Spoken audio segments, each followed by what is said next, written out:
인연이 감히 누구 머리를 잡아? 내가 뭔데? 영자의 머리채를 움켜잡은 오미경의 눈에는 승리의 확신이 가득했습니다. 당신 남편, 아니 경수 씨는 저를 볼 때마다 환하게 웃으셨어요. 당신은 그런 교감 해본 적 있나요? 5년간 단 한 번도 보지 못한 남편의 미소를 석 달 만에 봤다는 이 여자. 도대체 무슨 일이 있었기에 35년을 같이 산 아내가 아닌 이 낯선 여자에게 전 재산을 남겼을까요? 매일 마음을 흔드는 이야기 하나씩 전해드립니다. 좋아요, 구독, 알림 설정은 언제나 무료니까요. 사연 들으시면서 마음에 닿았다면 살짝 응원 부탁드립니다.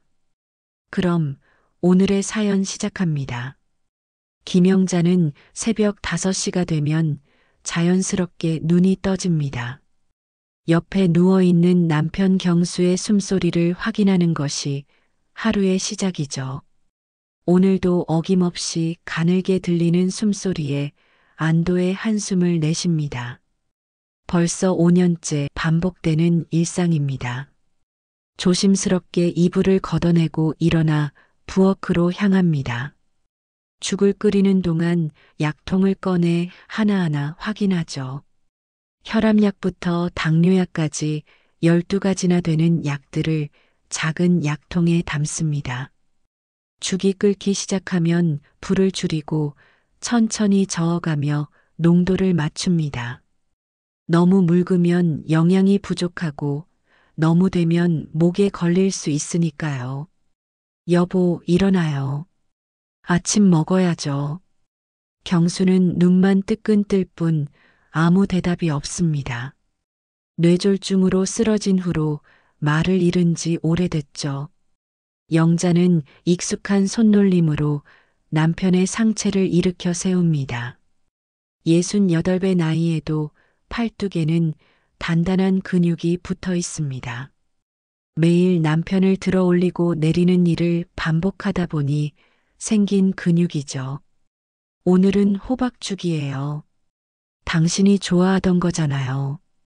숟가락으로 죽을 떠서 입가에 가져다 대면 경수는 힘겹게 입을 벌립니다. 한 숟가락, 두 숟가락, 천천히 넘기는 모습을 지켜보며 영자는 또 하루가 시작됐음을 실감합니다. 죽 한 그릇을 다 먹이는 데만 30분이 넘게 걸립니다. 그 사이 턱 밑으로 흘러내린 죽을 수건으로 닦아내고 약을 하나씩 입에 넣어주며 물을 먹입니다. 약도 다 먹었네요. 착하죠. 마치 어린아이를 달래듯 말하지만 경수의 표정은 변함이 없습니다. 가끔 눈가에 눈물이 맺히는 날이 있는데 영자는 그것을 고마움의 표시라고 믿고 싶습니다. 아니, 그렇게 믿어야만 이 끝없는 간병의 나날을 견딜 수 있으니까요. 기저귀를 확인하는 일도 이제는 자연스럽습니다. 처음엔 남편의 자존심을 생각해 눈물이 났지만 이제는 담담하게 받아들입니다. 새 기저귀로 갈아주고 몸을 깨끗이 닦아내는 동안 경수는 천장만 바라봅니다. 무슨 생각을 하는지 아니면 아무 생각도 없는 건지 알 수 없지만 영자는 혼잣말처럼 계속 말을 이어갑니다. 오늘은 날씨가 좋아서 창문 좀 열어놓을게요. 바람이 시원하네요. 오전 내내 경수 곁을 지키며 운동을 시켜줍니다. 팔다리를 천천히 움직여주고 관절이 굳지 않도록 마사지를 해주죠. 물리치료사가 가르쳐준 대로 정확하게 하지만 사랑을 담아서 움직입니다. 그 사이사이 텔레비전을 틀어놓고 뉴스를 들려주기도 하고 옛날 노래를 흥얼거리기도 합니다. 점심시간이 되면 또다시 죽을 끓입니다. 이번엔 소고기를 갈아 넣은 영양죽입니다. 반찬은 필요 없습니다. 어차피 씹을 수 없으니까요. 영자 자신의 점심은 대충 김치에 밥 한 공기면 충분합니다. 남편을 먹이는데 온 신경을 쏟다 보면 자신의 배고픔은 잊어버리곤 하죠. 오후가 되면 목욕을 시킵니다. 일주일에 2번 온몸을 깨끗이 닦아주는 일입니다. 뜨거운 물수건으로 조심스럽게 닦아내며 욕창이 생기지 않았는지 꼼꼼히 살핍니다. 등에 생긴 작은 상처에 연고를 바르고 새 옷으로 갈아입힙니다. 그 무거운 몸을 혼자 뒤집고 일으키는 일이 쉽지 않지만 영자는 묵묵히 해냅니다. 깨끗해졌네요. 기분 좋죠? 경수는 여전히 대답이 없습니다. 하지만 영자는 알고 있습니다. 깨끗한 옷을 입고 나면 표정이 조금은 편안해진다는 것을요. 그것만으로도 충분합니다. 사랑하는 사람이 조금이라도 편안하다면 그것만으로도 이 힘든 일상을 견딜 수 있습니다. 저녁이 되면 딸 윤정에게서 전화가 옵니다. 변호사로 바쁘게 일하는 딸은 자주 찾아오지 못합니다. 한 달에 1번, 많아야 2번 정도 얼굴을 비추는 게 전부죠. 영자는 그런 딸이 섭섭하지 않습니다. 자기 인생을 살아가는 것이 얼마나 중요한지 알고 있으니까요. 엄마, 아빠는 좀 어때요? 그대로야. 오늘도 잘 먹고 잘 지냈어. 제가 좀 더 자주 가야 하는데 요즘 사건이 너무 많아서요. 괜찮아. 엄마가 있잖아. 너는 내일 열심히 해. 전화를 끊고 나면 왠지 모를 허전함이 밀려옵니다. 하지만 이내 마음을 다잡습니다. 내가 무너지면 이 집은 무너진다는 생각으로 다시 힘을 냅니다.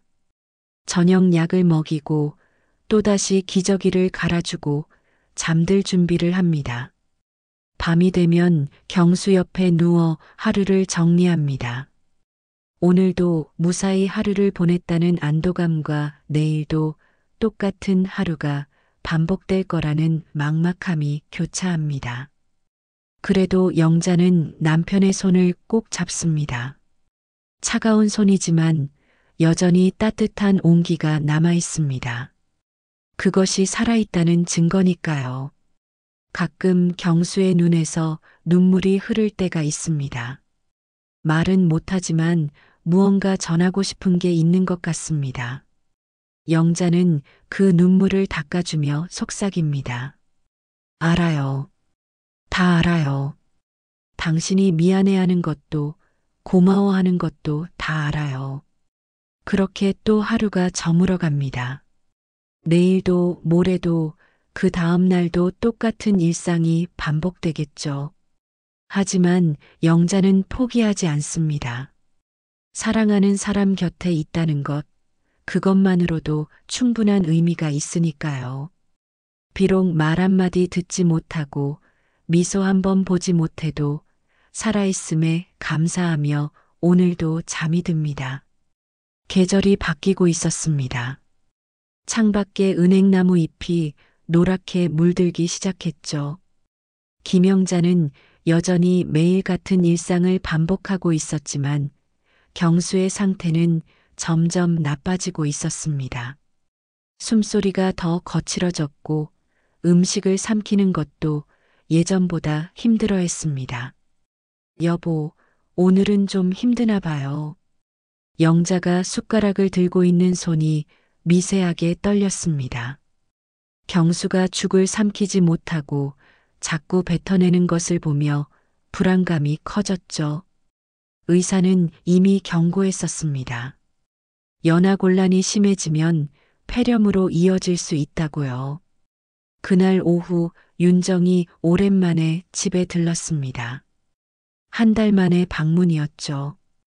대형 로펌의 변호사로 일하느라 정신없이 바쁜 딸이지만 아버지의 상태가 심상치 않다는 엄마의 전화를 받고 서둘러 왔습니다. 엄마, 아빠 상태가 많이 안 좋아 보여요. 응, 요 며칠 사이에 갑자기 나빠졌어. 밥도 제대로 못 먹고. 윤정은 아버지의 손을 잡고 한참을 들여다봤습니다.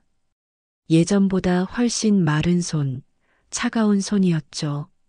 말은 못해도 딸을 알아보는 것 같았던 눈빛도 이제는 초점이 흐려져 있었습니다. 병원에 가봐야 하는 거 아니에요? 의사가 이제는 집에서 편안하게 지내는 게 낫다고 했어. 더 이상 해줄 수 있는 게 없대. 그 말을 하는 영자의 목소리는 담담했지만 그 안에는 깊은 체념이 묻어 있었습니다. 5년이라는 시간이 이제 끝을 향해 가고 있다는 것을 본능적으로 알고 있었던 거죠. 그로부터 열흘 후 새벽 3시경이었습니다.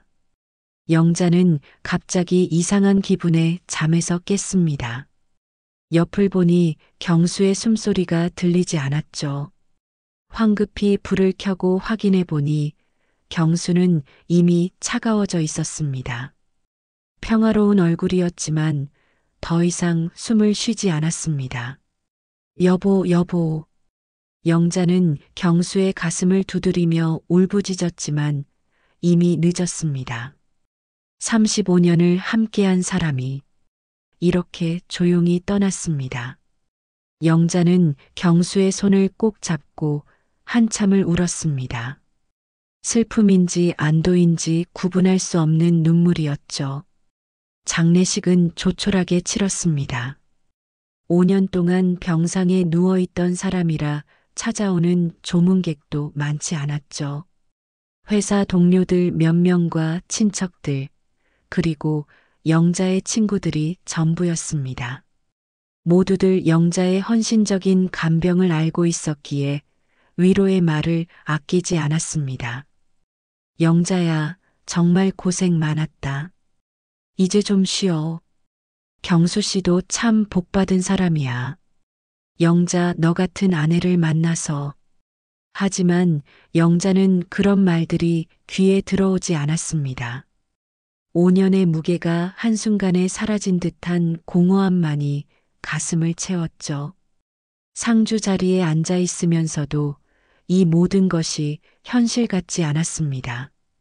3일장 마지막 날 발인을 앞두고 화장터로 이동했습니다. 11월의 찬바람이 얼굴을 스쳤지만 영자는 추위를 느끼지 못했습니다. 그저 멍하니 운구차를 따라갈 뿐이었죠. 화장터에 도착해서 마지막으로 경수의 얼굴을 보며 작별 인사를 했습니다. 고생했어요. 이제 편히 쉬어요. 화장이 진행되는 동안 영자는 대기실에서 조용히 앉아 있었습니다.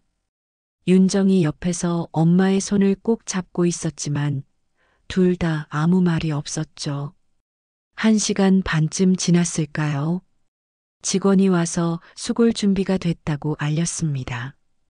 유골함을 받아들고 밖으로 나오는데 낯선 여자 하나가 조심스럽게 다가왔습니다. 검은 정장을 단정하게 차려입은 여자는 59 정도로 보였고 짙은 화장을 한 얼굴에는 알 수 없는 표정이 서려 있었습니다. 실례합니다. 혹시 김영자 씨 맞으신가요? 영자는 고개를 들어 그 여자를 바라봤습니다. 분명 처음 보는 얼굴이었죠. 조문객 명단에도 없던 사람이었습니다. 윤정도 의아한 표정으로 그 여자를 쳐다봤습니다. 네, 그런데 누구시죠? 여자는 잠시 망설이는 듯 하더니 명함을 꺼내 건넸습니다. 오미경 종합보험 설계사라고 적혀 있었죠. 영자는 더욱 의아해졌습니다. 장례식장도 아니고 화장터에서 보험 권유라니요. 저는 오미경이라고 합니다. 사실 남편분과 특별한 관계였어요. 특별한 관계. 그 말에 영자의 눈이 커졌습니다. 윤정이 앞으로 나서며 날카롭게 물었죠. 특별한 관계라니 그게 무슨 말씀이시죠? 아버지를 어떻게 아시는데요? 오미경은 주위를 둘러보더니 목소리를 낮췄습니다. 지금 여기서 자세히 말씀드리기는 좀 그렇고요. 경수 씨가 저에게 남기신 것들이 있어서 연락드렸습니다. 며칠 후에 변호사님과 함께 댁으로 찾아뵙겠습니다. 남긴 것들이라니. 영자는 혼란스러웠습니다. 말도 못하고 거동도 못하던 경수가 무엇을 남길 수 있었을까요? 게다가 처음 보는 여자에게요. 오미경은 더 이상의 설명 없이 고개를 숙이고는 서둘러 자리를 떴습니다. 엄마, 저 여자 수상해요. 아빠가 아프신 동안 한 번도 본 적 없잖아요. 그러게. 나도 모르겠네. 집으로 돌아오는 내내 영자의 머릿속은 복잡했습니다. 오미경이라는 여자, 특별한 관계, 남긴 것들, 변호사. 이 모든 게 무엇을 의미하는지 짐작조차 되지 않았죠. 경수와 함께한 35년의 세월 동안 한 번도 들어본 적 없는 이름이었습니다. 집에 도착해서 영자는 경수의 유품을 정리하기 시작했습니다. 옷가지며 약통들, 그리고 서랍 속에 있던 오래된 사진들까지. 그러다가 이상한 것을 발견했습니다. 3년 전쯤의 날짜가 적힌 서류 봉투였죠. 열어보니 요양병원 입원 서류였습니다. 이게 뭐지? 3년 전에 요양병원에 입원했었나? 영자는 기억을 더듬었습니다. 맞아요. 자신이 허리 수술로 석 달간 입원했을 때였습니다. 그때 경수를 집에 혼자 둘 수 없어서 요양병원에 잠시 맡겼었죠. 퇴원하고 바로 데려왔기 때문에 잊고 있었던 일이었습니다. 서류를 자세히 보니 담당 간병인 란에 이름이 적혀 있었습니다. 오미경. 영자의 손이 떨리기 시작했습니다. 그 여자가 경수의 간병인이었다니. 그것도 자신이 없는 석 달 동안이나요. 며칠 후 약속한 대로 오미경이 변호사와 함께 집을 찾아왔습니다. 거실 소파에 마주 앉은 변호사는 서류 가방에서 봉투를 꺼냈습니다. 그리고 신중한 표정으로 입을 열었죠. 먼저 고인의 명복을 빕니다. 제가 오늘 찾아뵌 것은 고 조경수 씨께서 남기신 유언장 때문입니다. 유언장. 그 단어에 영자와 윤정은 놀란 표정을 지었습니다. 변호사는 봉투에서 서류를 꺼내 펼쳐 보였습니다. 공증 도장이 선명하게 찍힌 정식 유언장이었죠. 유언장의 내용을 말씀드리겠습니다. 본인 조경수는 본인 소유의 강남구 아파트 및 예금 전액을 오미경 씨에게 상속한다. 영자의 귓가에서 윙 하는 소리가 났습니다. 분명 잘못 들었을 거라 생각했지만 변호사가 보여준 서류에는 분명히 그렇게 적혀 있었습니다. 김영자라는 이름은 단 한 글자도 없었죠. 오직 오미경이라는 이름만 있을 뿐이었습니다. 영자는 바닥에 주저앉아 울음을 터뜨렸습니다. 윤정이 황급히 엄마를 부축했지만 영자의 다리에는 힘이 들어가지 않았죠. 35년의 결혼 생활이 5년의 헌신이 단 한 장의 종이에 의해 부정당한 것 같았습니다. 이게 말이 되는 일이에요?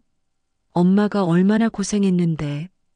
윤정이 변호사에게 따져 물었지만 변호사는 담담한 표정을 유지했습니다. 법적으로 하자가 없는 유언장이라는 설명만 반복할 뿐이었죠.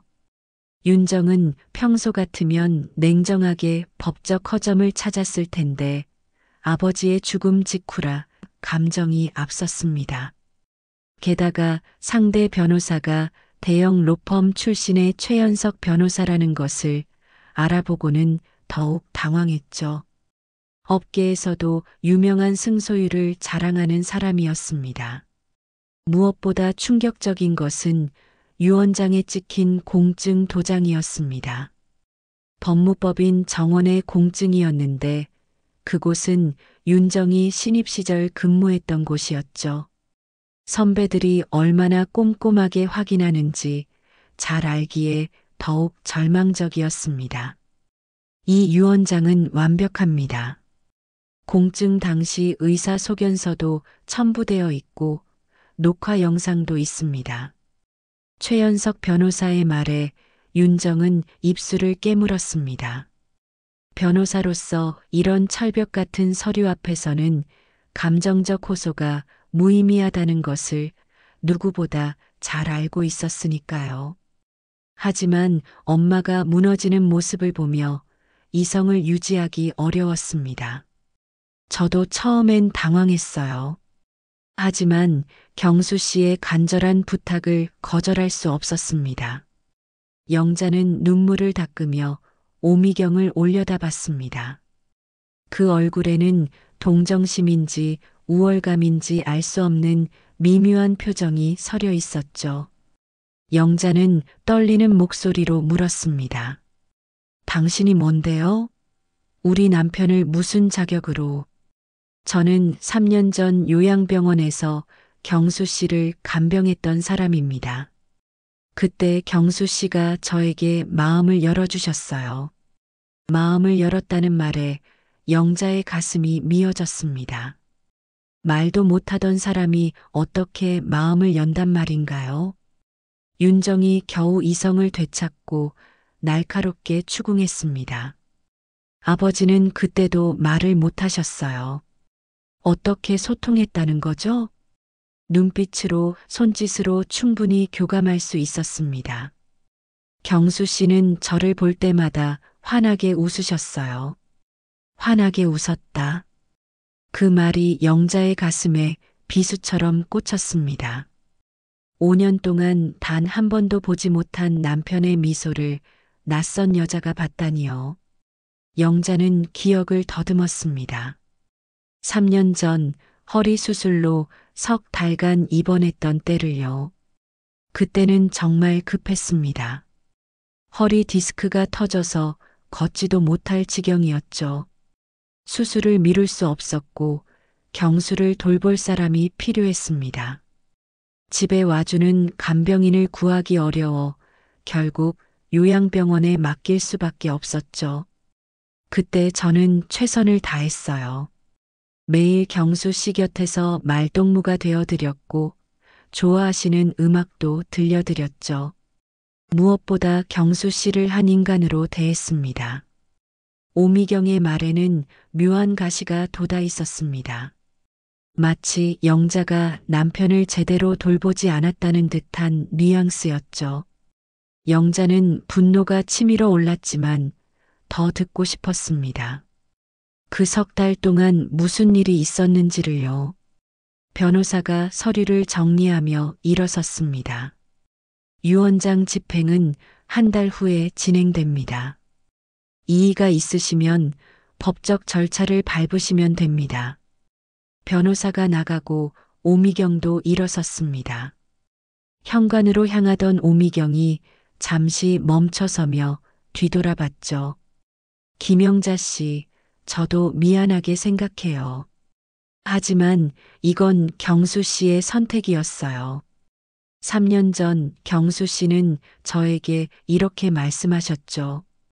당신이 내 마지막 사랑이다라고요. 오미경이 떠난 후 영자는 한참을 멍하니 앉아 있었습니다.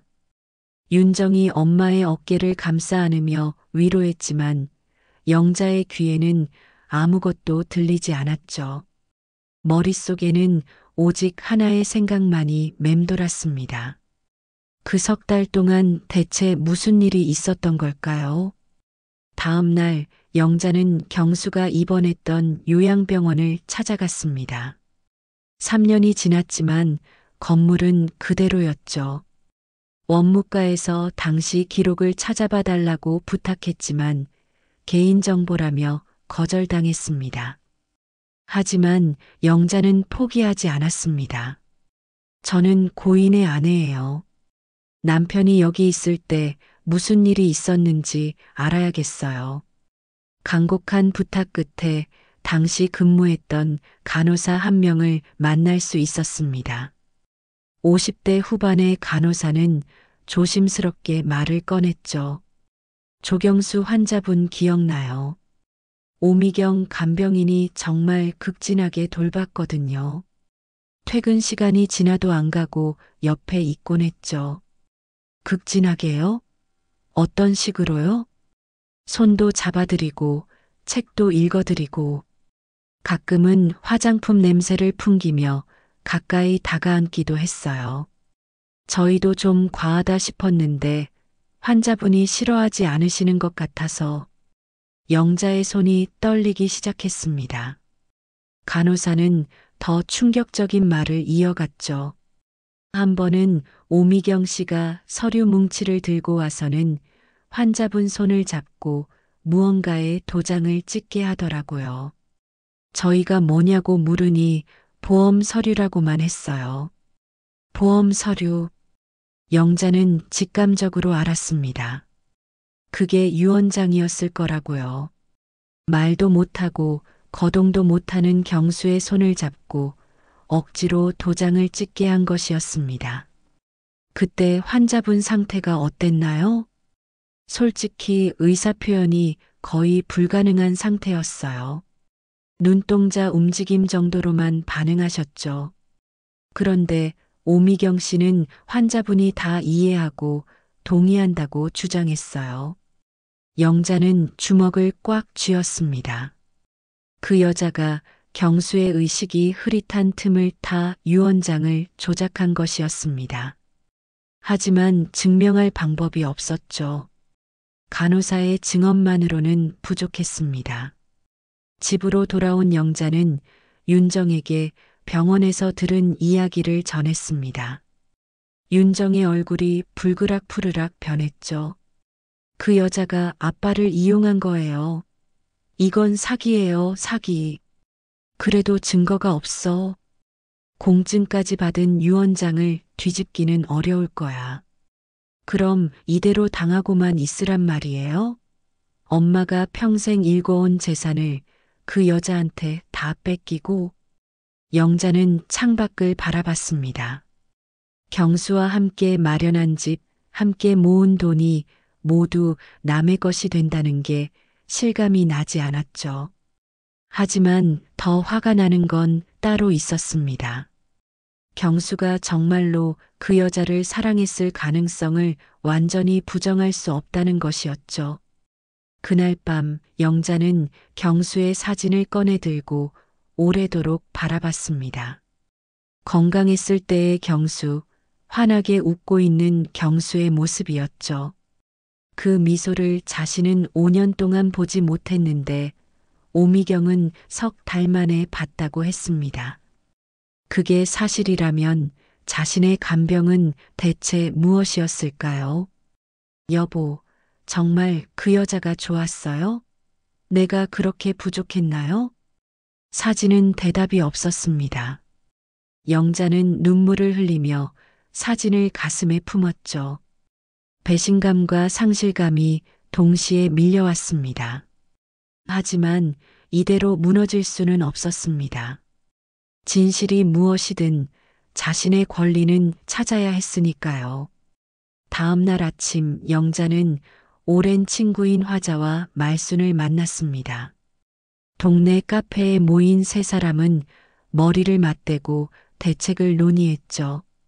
그 여자가 누군지 좀 알아봐야겠어. 신상을 파헤쳐 보자고. 화자의 말에 말순도 거들었습니다. 맞아. 보험 설계사라고 했지? 그 바닥에 아는 사람 있으니까 물어볼게. 영자는 친구들의 도움이 고마웠습니다.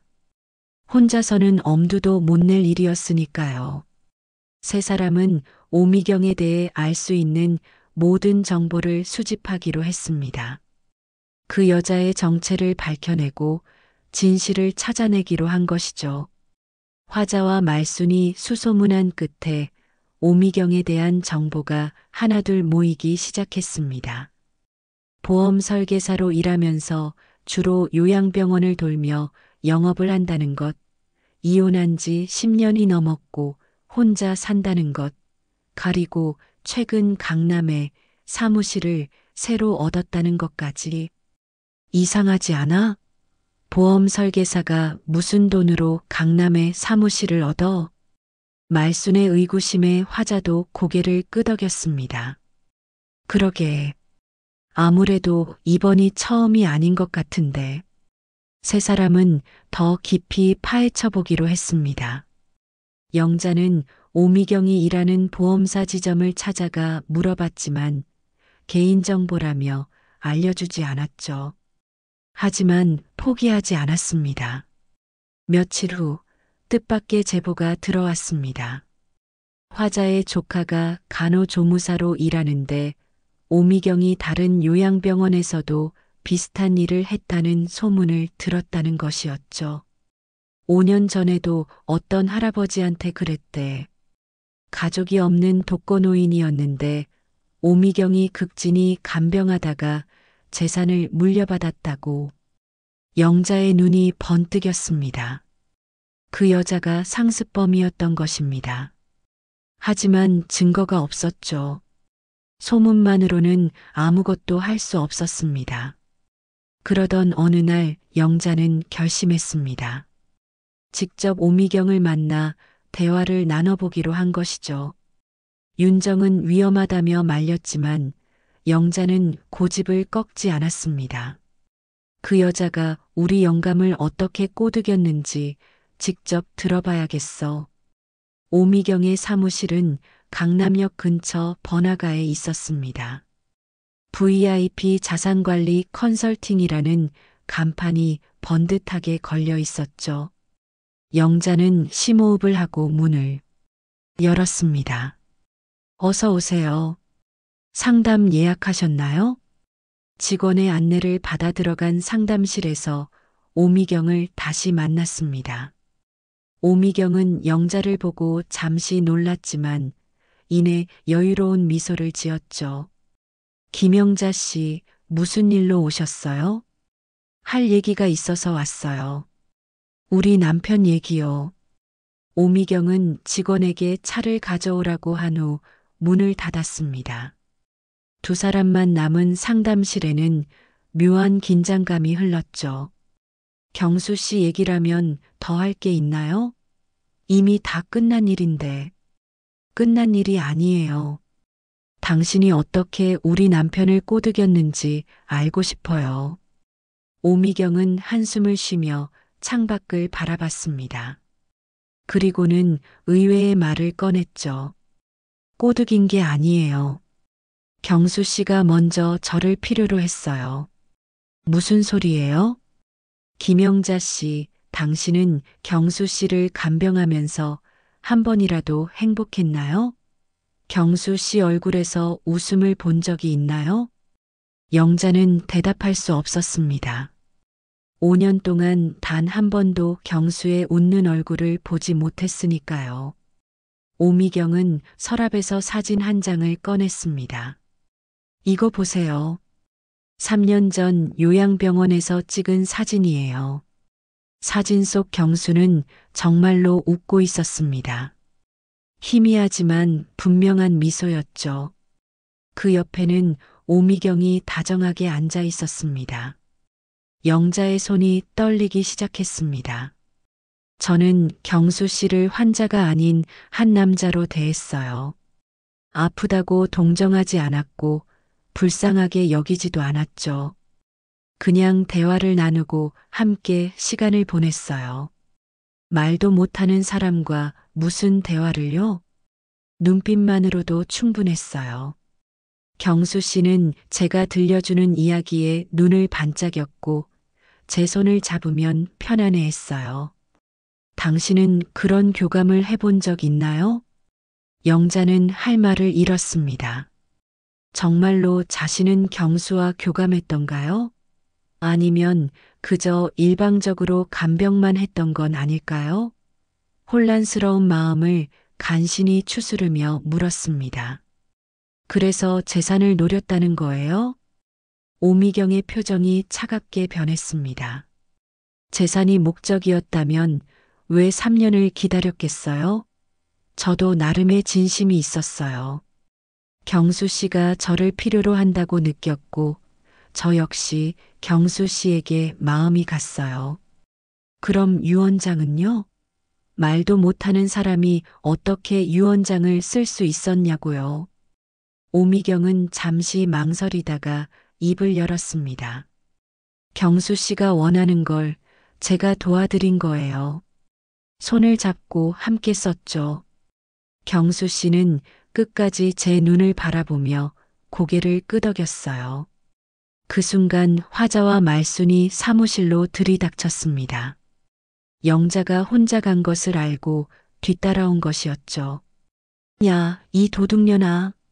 남의 남편 재산을 훔쳐가고도 떳떳하냐? 화자가 소리를 지르자 오미경이 벌떡 일어섰습니다. 누가 도둑이래요? 저는 정당하게 받은 거예요. 정당하다고? 병든 사람 꼬드겨서 재산 뺏는 게 정당해? 말순도 가세했습니다. 오미경이 영자에게 다가서며 소리쳤죠. 이 늙은 할망구들이 남의 사무실에서 뭐 하는 거예요? 그러면서 오미경이 영자의 머리채를 움켜잡았습니다.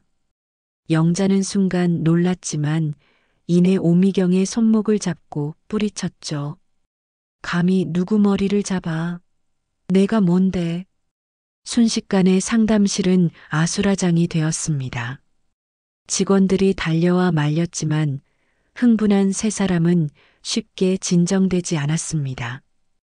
다들 나가세요. 안 나가면 경찰 부를 거예요. 오미경이 핸드폰을 들자 영자가 친구들을 말렸습니다. 이미 충분히 소란을 피웠으니까요. 하지만 화자는 나가면서도 한마디를 잊지 않았습니다.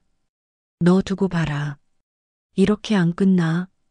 밖으로 나온 세 사람은 근처 카페에 앉아 한숨을 돌렸습니다. 영자는 복잡한 심정이었죠. 오미경의 말이 거짓인지 진실인지 알 수 없었습니다. 하지만 한 가지는 확실했습니다. 그 여자가 경수에게서 본 것을 자신은 보지 못했다는 것이죠. 영자야, 속상해하지 마. 그년이 말을 그럴듯하게 포장한 거야. 화자의 위로에도 영자는 고개를 숙였습니다. 정말 자신의 간병이 경수에게는 짐이었을까요? 그래서 다른 여자에게 마음을 연 걸까요? 그날 밤 윤정에게서 전화가 왔습니다. 엄마, 오미경이 고소장을 보냈어요. 명예훼손과 업무방해로요. 영자는 웃음이 나왔습니다. 도둑이 도리어 매를 든다더니 꼭 그 꼴이었죠. 하지만 윤정의 다음 말에 영자는 다시 긴장했습니다. 그런데 엄마, 이번 기회에 제대로 싸워봐요. 그동안 감정적으로만 대응했는데 이제는 법적으로 맞서 싸울 때예요. 어떻게? 일단 고소장에 대응하면서 역으로 그 여자의 약점을 찾아볼 거예요. 분명 뭔가 있을 거예요. 윤정의 목소리에는 결의가 담겨 있었습니다. 이제까지는 아버지의 죽음과 충격적인 유언장 때문에 제대로 대응하지 못했지만 이제는 달랐습니다. 변호사로서의 전문성을 발휘할 때가 온 것이죠. 영자는 딸의 말에 힘을 얻었습니다. 그래요. 이대로 물러설 수는 없었습니다. 경수와의 35년 그리고 5년의 헌신이 헛되지 않았다는 것을 증명해야 했습니다. 설령 경수가 정말로 오미경에게 마음을 주었다 해도 자신의 삶의 가치를 인정받고 싶었습니다. 다음 날 아침 영자는 윤정과 함께 경찰서로 출석 요구서를 받았습니다. 오미경이 정말로 고소를 진행한 것이었죠. 명예훼손과 업무방해, 그리고 폭행 미수까지 추가되어 있었습니다. 폭행 미수라니 우리가 언제 때렸다고. 화자가 어이없어 하자 말순도 거들었습니다. 그러게 목소리 좀 높였다고 폭행이면 이 세상 사람들 다 정가자겠네. 하지만 윤정은 침착하게 서류를 검토했습니다. 오미경 측 변호사가 꽤 치밀하게 준비한 것 같았죠. 사무실 CCTV 영상과 직원들의 진술서까지 첨부되어 있었습니다. 엄마, 일단 경찰 조사는 제가 동행할게요. 말 조심하셔야 해요. 경찰서에서 영자는 담당 형사 앞에 앉았습니다. 젊은 형사는 사무적인 태도로 질문을 시작했죠. 12월 8일 오후 3시경, 오미경 씨 사무실에 찾아가신 거 맞습니까? 네, 맞아요. 하지만 그 여자가 우리 남편 재산을. 윤정이 엄마의 팔을 살짝 잡으며 말을 막았습니다. 감정적인 대응은 불리할 뿐이었으니까요. 윤정이 대신 답했습니다. 저희 어머니는 남편 유원장 관련해서 대화를 나누러 가신 겁니다. 정당한 방문이었죠. 형사는 CCTV 화면을 보여주었습니다. 오미경이 영자의 머리채를 잡는 장면과 화자가 이를 말리려 손을 휘두르는 장면이 찍혀 있었는데 각도상 마치 화자가 먼저 때리려는 것처럼 보였죠. 이건 명백한 폭행 시도 아닙니까? 그건 오해입니다. 오미경 씨가 먼저 저희 어머니 머리채를 잡았고 저희 측은 이를 방어하려 한 것뿐입니다. 정당방위였죠. 조사는 2시간 넘게 이어졌습니다. 영자는 억울했지만 윤정의 조언대로 최대한 감정을 절제했죠. 형사는 일단 돌아가되 추가 조사가 있을 수 있다고 했습니다. 경찰서를 나온 영자는 깊은 한숨을 쉬었습니다. 피해자인 자신이 오히려 가해자가 된 상황이 어이없었죠. 윤정은 엄마를 위로하며 말했습니다. 엄마, 이제부터가 진짜 시작이에요. 저도 가만히 있지 않을 거예요. 그날부터 윤정은 본격적으로 움직이기 시작했습니다. 퇴근 후와 주말을 모두 할애해서 오미경을 조사했죠. 그리고 며칠 후 중요한 사실을 발견했습니다. 엄마, 이것 좀 보세요. 오미경이 5년 전에도 비슷한 일로 고소당한 적이 있어요. 판결문에는 김모 할아버지의 유족이 오미경을 상대로 소송을 제기했다가 패소한 내용이 적혀 있었습니다. 증거 부족이 패소 이유였죠. 이 여자 정말 상습범이었네. 영자는 분노가 치밀어 올랐습니다. 하지만 윤정은 더 놀라운 사실을 발견했죠. 그런데 엄마, 이상한 게 있어요. 그때도 유원장 공증을 받은 곳이 법무법인 정원이에요. 그게 뭐가 이상한데? 같은 공증 사무실을 2번이나 이용했다는 건 뭔가 특별한 관계가 있다는 거예요. 윤정은 법무법인 정원에 대해 더 자세히 조사했습니다. 그리고 충격적인 사실을 알아냈죠. 그곳의 공증인 중 한 명이 오미경의 사촌이었던 것입니다. 이런 것들이 다 짜고 친 거였어. 영자는 주먹을 불끈 쥐었습니다. 하지만 윤정은 신중했죠. 아직 증거가 부족해요. 사촌 관계라는 것만으로는 공증을 무효화할 수 없어요. 그때 뜻밖의 연락이 왔습니다. 3년 전 요양병원에서 일했던 간병인이었죠.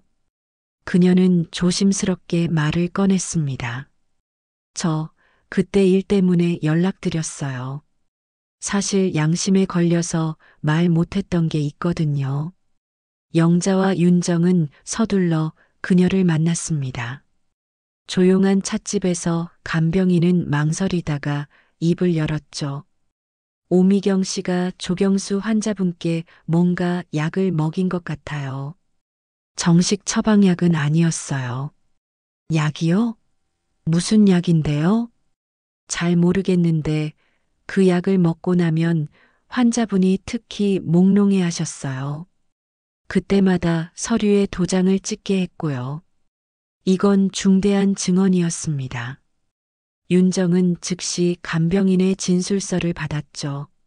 하지만 간병인은 불안해했습니다. 이거 밝혀지면 저도 책임 추궁 받을까요? 그때 제가 신고했어야 했는데.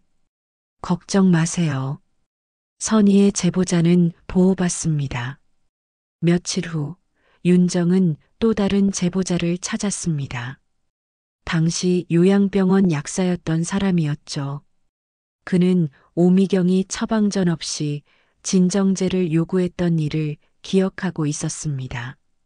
분명히 거절했는데 나중에 보니 약품 재고가 맞지 않았어요. 누군가 몰래 가져간 것 같았죠. 증거들이 하나둘 모이기 시작했습니다. 윤정은 이 모든 것을 정리해서 기자에게 제보했죠. 사회부 기자는 큰 관심을 보였습니다. 변호사님, 이거 제대로 파면 특종입니다. 요양병원 간병인들의 재산 갈취 문제, 사회적 이슈가 될 만하네요. 다만 신중하게 접근해 주세요. 피해자가 제 어머니예요. 물론이죠. 철저히 취재하겠습니다. 일주일 후 기사가 나왔습니다. 요양병원 간병인 환자 재산 노렸나? 유언장 조작 의혹 제기라는 제목이었죠. 오미경의 실명은 나오지 않았지만 업계 사람들은 누구인지 알 수 있었습니다. 기사가 나간 후 반응은 폭발적이었습니다. 비슷한 피해를 입었다는 제보가 줄을 이었죠. 오미경의 보험사에도 항해 전화가 빗발쳤습니다. 이런 사람을 왜 고용하고 있냐는 항의였죠. 오미경은 결국 회사에서 징계를 받았습니다. 고객들도 하나둘 떠나갔죠. 강남 사무실도 유지하기 어려워졌습니다. 그런데 오미경은 물러서지 않았습니다. 오히려 영자와 윤정을 추가로 고소했죠. 허위사실 유포와 명예훼손이었습니다. 엄마, 걱정 마세요. 제가 다 처리할게요. 윤정의 눈빛이 단호하게 빛났습니다. 지금까지는 수세에 몰렸지만 이제는 반격할 차례였죠. 그년이 자꾸 법으로 나오니까 저도 법으로 갈 거예요. 제대로 밟아놓을 거예요. 영자는 딸의 모습에서 든든함을 느꼈습니다. 비록 남편은 떠났고 재산도 빼앗길 위기지만 딸이 있어서 힘이 났죠. 그날 밤 영자는 경수의 사진을 보며 중얼거렸습니다. 여보, 지켜봐요. 우리가 이길 거예요. 당신이 정말로 그 여자를 사랑했다 해도 나는 내 권리를 찾을 거예요. 밖에서는 봄비가 내리고 있었습니다. 하지만 영자의 마음속에는 투지가 불타오르고 있었죠. 이제 정말로 싸움이 시작된 것입니다. 법정 공방이 시작되었습니다. 오미경 측은 영자와 윤정을 명예훼손으로 고소했고 윤정은 역으로 오미경을 사기와 위조사문서 행사 혐의로 고발했죠. 양측의 신경전이 치열해지는 가운데 윤정은 더 많은 증거를 확보하기 위해 동분서주했습니다. 엄마, 제가 당시 요양병원 의무 기록을 전부 확보했어요. 윤정이 가져온 서류 뭉치는 상당했습니다. 법원 명령으로 받아낸 자료들이었죠. 그 안에는 경수의 상태를 자세히 기록한 간호일지가 있었습니다. 여기 보세요. 아빠가 유언장을 작성했다는 날짜의 기록이에요.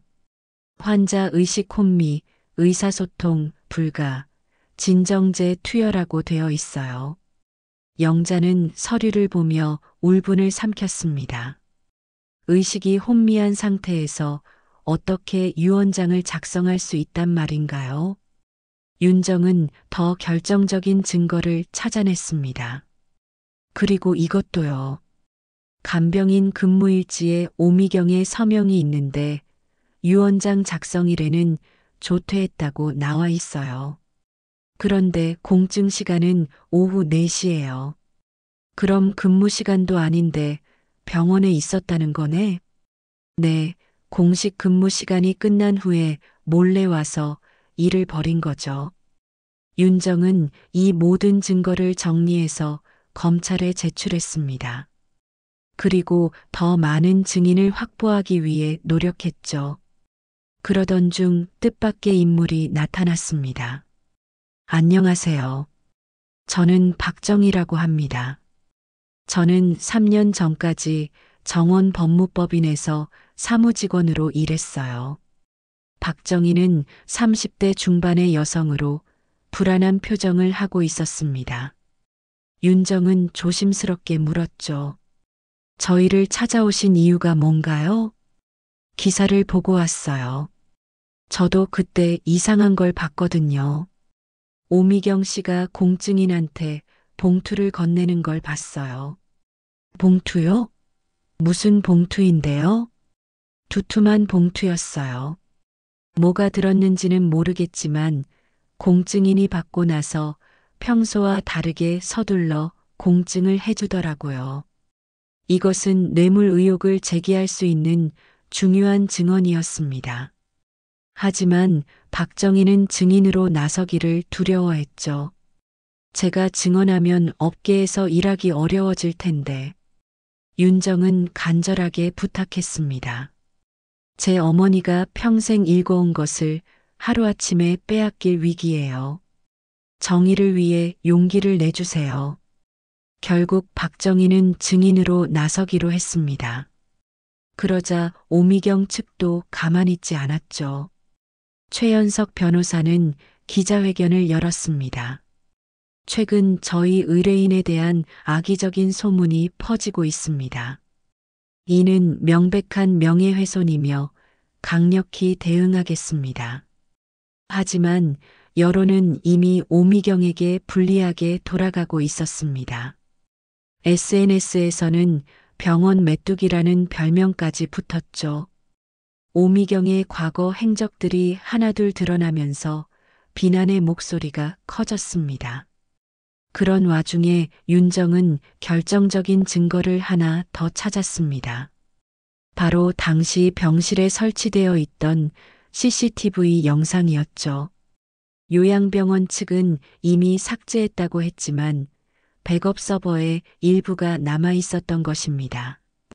엄마, 이거 보세요. 화질은 안 좋지만 분명히 보여요.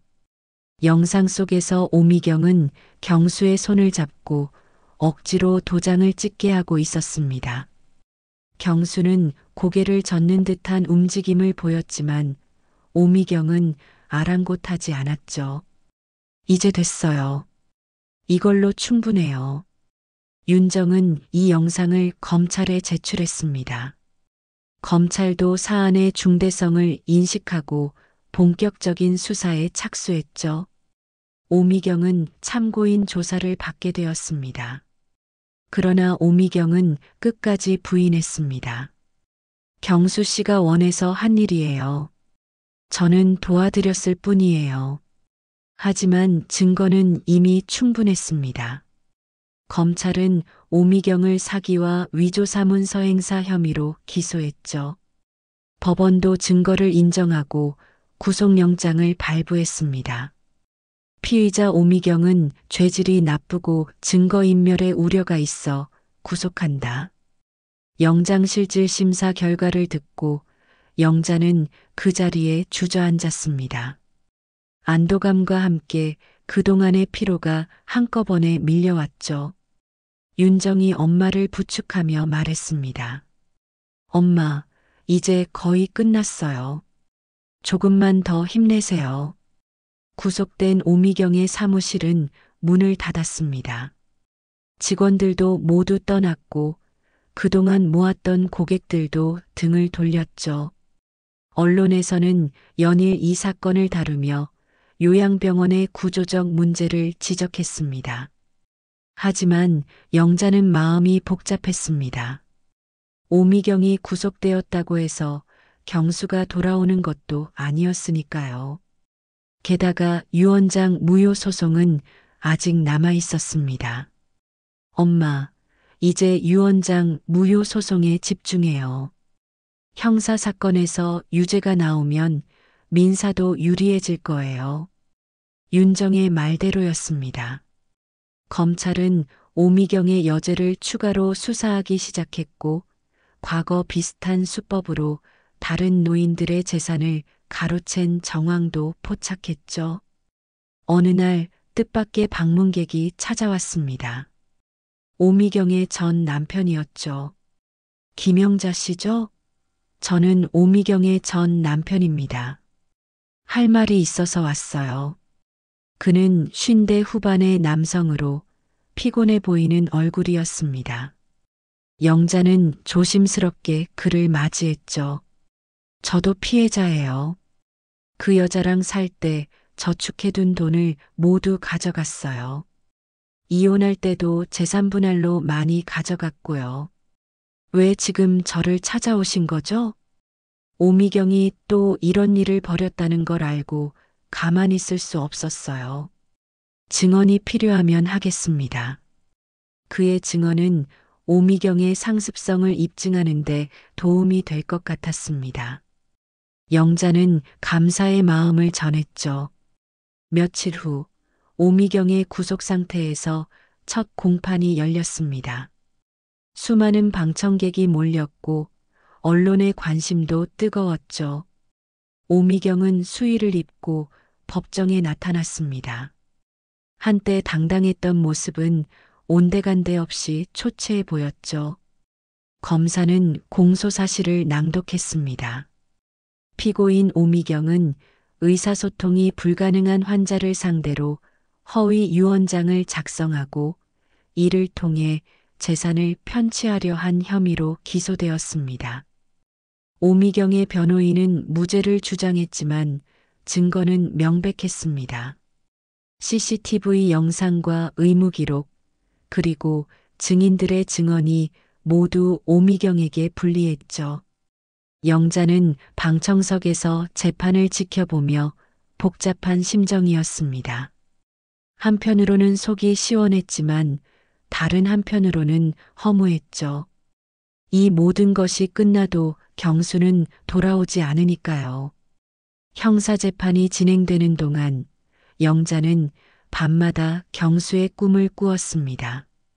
꿈속의 경수는 말을 하지 못했지만 눈빛으로 무언가를 전하려 했죠. 영자는 그 의미를 알 수 없어 답답했습니다. 어느 날 새벽 영자는 갑자기 무언가가 떠올라 벌떡 일어났습니다. 경수가 쓰러지기 전에 썼던 일기장이 생각난 것이었죠. 서재 깊숙한 곳에 보관되어 있던 낡은 일기장을 꺼냈습니다. 일기장을 넘기다가 영자는 깜짝 놀랐습니다. 쓰러지기 한 달 전에 쓴 일기가 있었는데 거기에는 이런 내용이 적혀 있었죠. 요즘 영자가 너무 힘들어 보인다.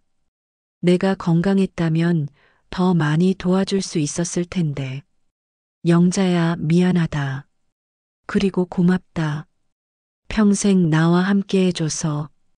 영자는 눈물을 흘렸습니다. 경수가 자신을 얼마나 사랑했는지 다시 한번 확인한 순간이었죠. 그런데 일기장 마지막 페이지에 떨리는 글씨로 쓴 메모가 있었습니다. 영자에게 모든 것을 남긴다. 내 사랑하는 아내에게. 날짜를 보니 쓰러진 직후였습니다. 아마도 의식이 있을 때 힘겹게 쓴 것 같았죠. 영자는 일기장을 가슴에 품고 한참을 울었습니다. 다음 날 영자는 윤정에게 일기장을 보여주었습니다. 윤정도 눈시울이 붉어졌죠. 엄마, 이건 아빠의 진정한 유언이에요. 법적 효력은 없어도 아빠의 마음이 담겨 있잖아요. 그래, 이걸 보니까 마음이 좀 놓여. 아빠가 그 여자를 정말 사랑했을까 하는 의구심이 있었는데, 윤정은 엄마의 손을 꼭 잡았습니다. 엄마, 이제 정말 마지막 싸움이에요. 유언장 무효 소송에서 꼭 이길 거예요. 형사재판은 빠르게 진행되었습니다. 증거가 명백했고 증인들의 증언도 일관되었죠. 오미경의 변호인은 계속 무죄를 주장했지만 상황은 점점 불리해졌습니다. 세 번째 공판에서 결정적인 증언이 나왔습니다. 오미경과 함께 일했던 전직 간병인이 증인으로 출석한 것이었죠. 오미경 씨는 항상 환자들의 재산 상태를 먼저 파악했어요. 가족이 없거나 소원한 환자들을 타깃으로 삼았죠. 구체적으로 어떤 방법을 사용했습니까? 검사의 질문에 증인은 망설이다가 대답했습니다. 처음엔 극진히 간병하면서 신뢰를 쌓아요. 그 다음에는 가족보다 자신이 더 환자를 사랑한다고 믿게 만들죠. 마지막에는 서류를 들이밀어요. 법정이 술렁였습니다. 오미경의 수법이 적나라하게 드러난 순간이었죠. 오미경은 고개를 숙인 채 아무 말도 하지 않았습니다. 그날 저녁 영자는 윤정과 함께 경수의 납골당을 찾았습니다.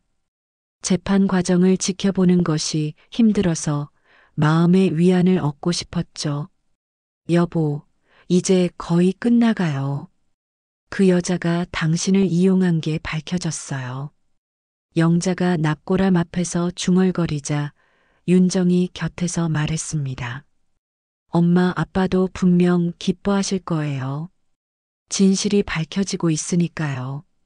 두 사람이 납골당을 나서는데 핸드폰이 울렸습니다. 화자였죠. 영자야, 좋은 소식이야. 그 여자 전 남편이 추가 증거를 가져왔대. 과거에 오미경이 보험금을 타내려고 조작했던 서류들이래. 영자의 가슴이 뛰기 시작했습니다. 증거가 많을수록 유리했으니까요. 며칠 후 검찰은 최종 구형을 했습니다. 피고인의 죄질이 극히 나쁘고 반성의 기미가 보이지 않는 점을 고려하여 징역 7년을 구형합니다. 방청석에서 탄식이 흘러나왔습니다. 생각보다 무거운 형량이었죠. 오미경의 얼굴은 창백해졌습니다. 변호인의 최종 변론이 이어졌지만 분위기는 이미 기울어져 있었습니다. 오미경도 마지막 진술에서 눈물을 흘렸죠.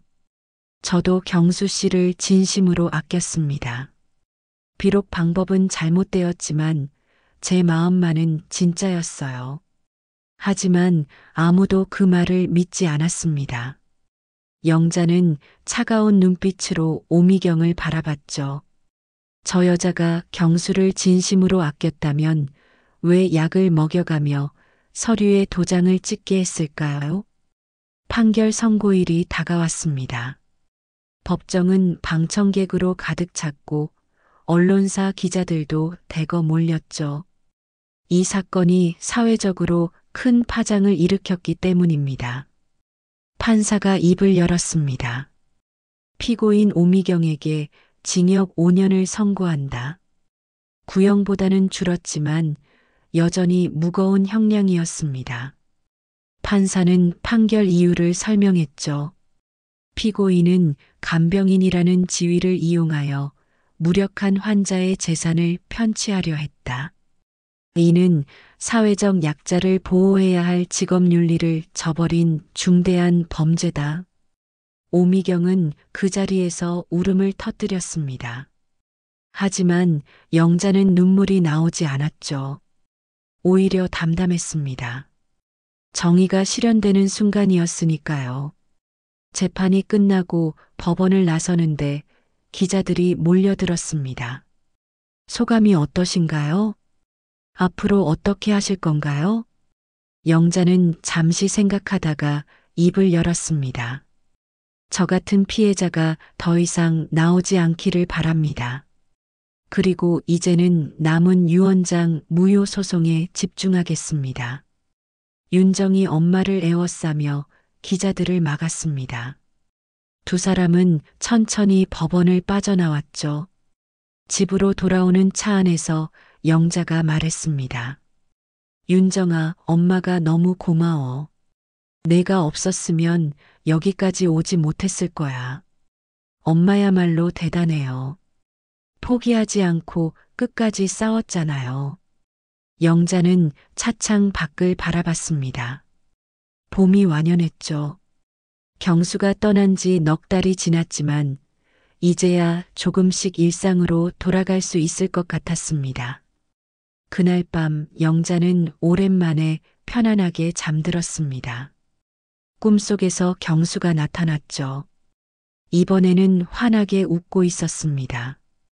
그리고 말없이 영자의 손을 꼭 잡아주었습니다. 영자도 미소를 지으며 그 손을 맞잡았죠. 아직 유언장 무효 소송이 남아 있었지만 이미 가장 큰 산은 넘었습니다. 오미경이 징역형을 선고받은 것만으로도 경수의 명예는 회복되었으니까요. 이제 남은 것은 재산을 되찾는 일뿐이었습니다. 유언장 무효 소송이 시작되었습니다. 형사재판에서 오미경이 유죄 판결을 받은 것이 유리하게 작용했죠. 민사법정에서 윤정은 당당하게 변론을 시작했습니다. 재판장님, 이미 형사재판에서 밝혀진 바와 같이 이 유언장은 사기와 강요에 의해 작성된 것입니다. 고인은 의사표현이 불가능한 상태였고 피고 오미경은 이를 악용했습니다. 윤정은 준비한 증거들을 하나씩 제출했습니다. 의무기록, CCTV 영상, 증인들의 진술서, 그리고 경수가 쓴 일기장까지. 특히 일기장은 판사의 시선을 끌었죠. 이 일기장을 보면 고인의 진정한 의사를 알 수 있습니다. 고인은 모든 것을 아내인 원고에게 남기고자 했습니다. 상대 측 변호사는 일기장의 법적 효력을 문제 삼았지만 판사는 고인의 의사를 파악하는 중요한 자료로 인정했습니다. 두 번째 변론 기일에 영자가 증인으로 출석했습니다. 윤정의 질문에 영자는 차분하게 대답했죠. 남편과 저는 35년을 함께 살았습니다. 힘들 때나 기쁠 때나 항상 함께였죠. 이 집도 저축한 돈도 모두 함께 일궈낸 것입니다. 병간호는 얼마나 하셨습니까? 5년 동안 제가 허리 수술로 입원한 석 달을 빼고는 하루도 빠짐없이 곁을 지켰습니다.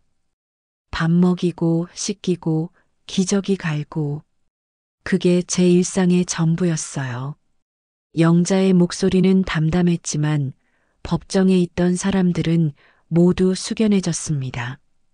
5년이라는 시간의 무게가 느껴졌으니까요. 상대 측 변호사가 반대 신문을 했습니다. 하지만 고인이 피고를 만나고 행복해했다는 증언도 있지 않습니까? 영자는 잠시 생각하다가 대답했습니다. 설령 그랬다 해도 그것이 35년의 부부 인연과 5년의 헌신을 부정할 이유는 되지 않습니다. 저는 끝까지 남편을 사랑했고 남편도 저를 사랑했다고 믿습니다. 세 번째 변론 기일에는 예상치 못한 증인이 나타났습니다. 오미경의 사촌인 공증인이었죠. 그는 검찰과의 사법 거래를 통해 증인으로 출석했습니다.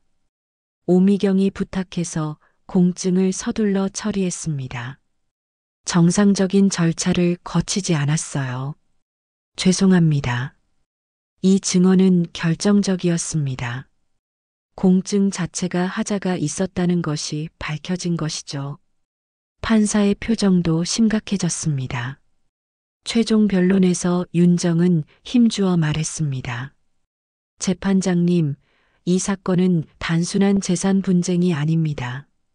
한 여인의 삶 전체가 부정당할 위기에 처한 사건입니다.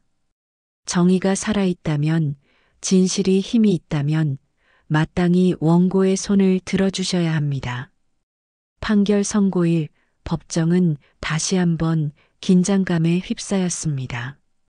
영자는 윤정의 손을 꼭 잡고 판사의 입을 주시했죠.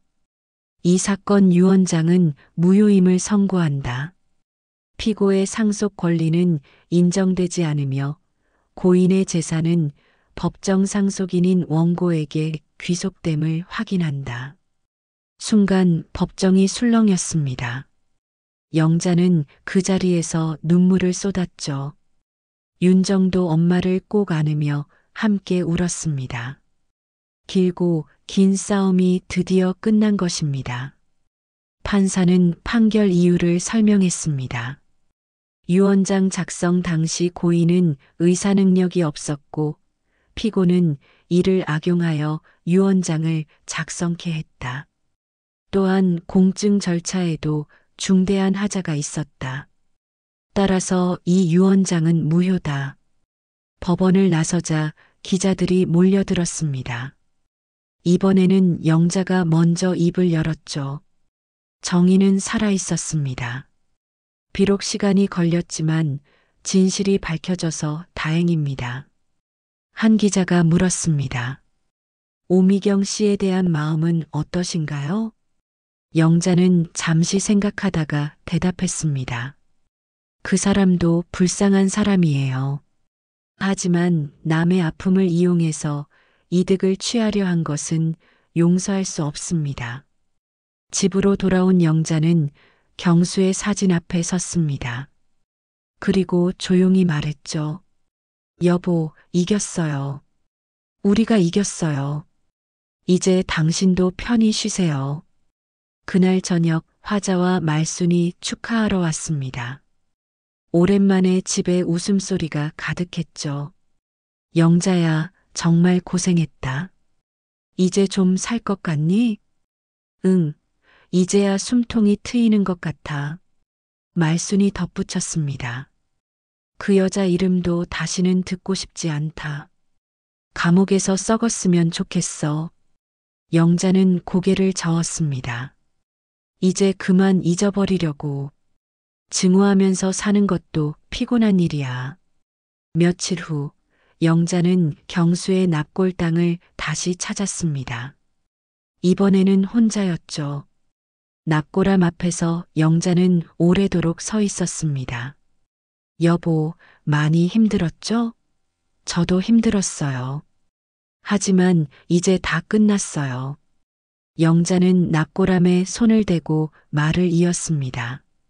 그 여자가 당신을 진짜 사랑했는지 아니면 그저 재산을 노렸는지는 이제 중요하지 않아요. 중요한 건 우리가 함께한 시간이에요. 그것만큼은 누구도 부정할 수 없으니까요. 납골당을 나오는 영자의 발걸음은 한결 가벼웠습니다. 오랜만에 마음의 평화를 찾은 것 같았죠. 한 달 후 유언장 집행이 중지되고 재산이 원래대로 영자 명의로 확정되자 영자는 집을 정리하기 시작했습니다. 경수와의 추억이 서린 물건들을 하나씩 정리하며 새로운 시작을 준비했죠. 윤정이 도우러 왔습니다. 엄마, 이사 가실 거예요? 아니, 여기서 계속 살 거야. 아빠와의 추억이 있는 곳이니까. 대신 조금씩 바꿔나가려고. 영자는 경수가 쓰던 방을 서재로 바꾸기로 했습니다. 그동안 읽고 싶었던 책들을 읽으며 여생을 보내기로 한 것이죠. 어느 날 영자에게 편지 한 통이 왔습니다. 교도소에서 온 것이었죠. 오미경이 보낸 편지였습니다. 죄송합니다. 제가 잘못했습니다. 용서해 주세요. 짧은 편지였지만 영자는 한참을 들여다봤습니다. 그리고는 편지를 접어 서랍에 넣었죠. 용서할 수는 없지만 더 이상 미워하고 싶지도 않았습니다. 시간이 흘러 1년이 지났습니다. 영자는 요양병원 환자 가족 모임에 나가기 시작했죠. 자신과 같은 처지의 사람들을 돕고 싶었습니다. 제 경험이 도움이 됐으면 좋겠어요.